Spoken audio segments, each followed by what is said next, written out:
HSDT stock analysis tomorrow and onward. In this 1-minute video, I'm telling you whether Helius Medical Technologies stock is a buy or not for me. So watch this short 1-minute video till the end. Find out. It was a cool 90% increase on Friday, which is phenomenal.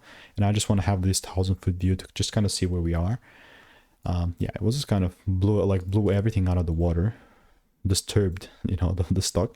I mean, I've done 33,000 videos and spent thousands of dollars on course memberships, and as a result, I've gotten thousands of predictions. So now specifically with HSDT, I don't know if I have my drawings mat here, but like, it's not that I'm gonna randomly start buying. Like, I still keep an eye. Here previously, I was saying like a double break, and that's something that I was short.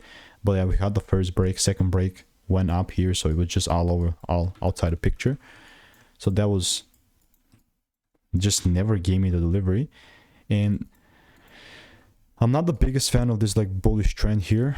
I mean, I'm still not sold out on that potential buy, purely because we have failed to break with a full candle close here. It's for this a little, and also like if you look at it from a weekly, it then becomes a lot. So still will keep an eye, but in the meantime, if I see a double break beneath these lows, then you better know that I'm taking things lower.